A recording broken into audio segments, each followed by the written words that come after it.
আসসালামু আলাইকুম ওয়া রাহমাতুল্লাহ।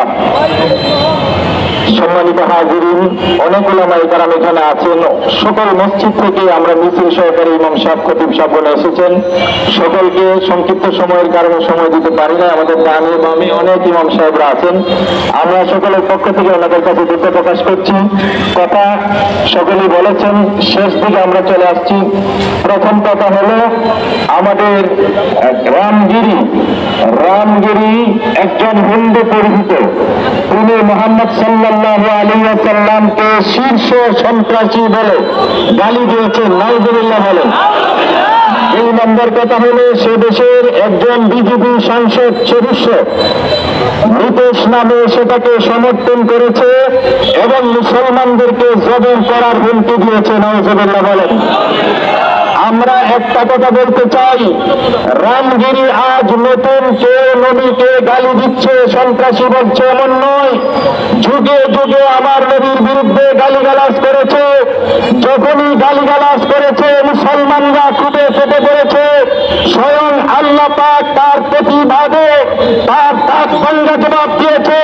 সূরা কালামে ওয়ালিদ ইবনে মুগিরা যখন রাসূলকে গালি দিয়েছে, আল্লাহ রাব্বুল আলামিন 10টা তার নিন্দনীয় বিশেষণ লাগিয়ে বলেছে, ওয়ালিদ ইবনে মুগিরা মিথ্যুক, সে ভিতবাস, সে প্রতারক, সে চুগলখোর, সে কল্যাণের বিরুদ্ধকামী, সে বদমেজাজি। সর্বশেষ বলেছে ওয়ালিদ ইবনে মুগিরা তার মায়ের অবৈধ সন্তান।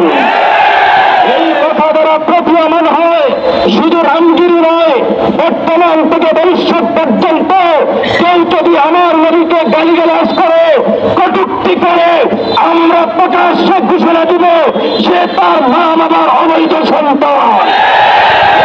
যদি মুসলমানদের কাছে ক্ষমা চেয়ে বক্তব্য প্রত্যাহার না করে, তাহলে মনে রাখবেন আবার রঙ্গির আশাসুরের মতো তাদের বিরুদ্ধে কোন মুসলমান তৈরি হবে, প্রকাশ্যে রাজপথে যাবে করবে।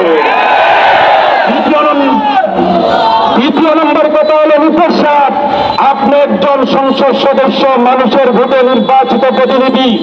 ধর্ম নিরপেক্ষতার মতবাদে ধর্মীয় উন্মাদনা সৃষ্টি করার জন্য আপনার সংসদ সদস্য পদ বাতিল করার দাবি জানাচ্ছি আমরা। সর্বশেষ একটা কথা বলি, আমাদের পরিবার বলেছে শিক্ষানীতির কথা। আমি আরেকটা বিষয় সংযোজন করছি। ইদানিং পাহাড়িদের আরেকটা ষড়যন্ত্রের গন্ধটা শুনতে পাচ্ছি।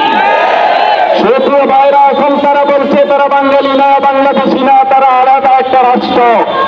ভিতরে ভিতরে ইন্ডিয়ান বন্ধু যাচ্ছে, ইসলামী দিয়ে বলছে তোমরা দাবি করো আমরা ইন্ডিয়ার অন্তর্ভুক্ত। খোদার কসম, ৫৭,০০০ বর্গ মাইলের 1 ইঞ্চি মাটি যদি কোন শকুনের প্রতিষ্ঠি করে, মুসলমান বসে থাকবে না। বলবো আর ধৈর্য ধরার দরকার নাই, এবার উত্তম মাধ্যম হবে। কথা বলে ঠিক ভাইরা, আগামী দিনে ওলামায়ে কেরামের সমন্বিত প্রয়াসে যে কোনো দেশ বিরোধী ধর্মবিরোধী আন্দোলনে একত্রতা ঘোষণা করবো আমরা ইনশাআল্লাহ।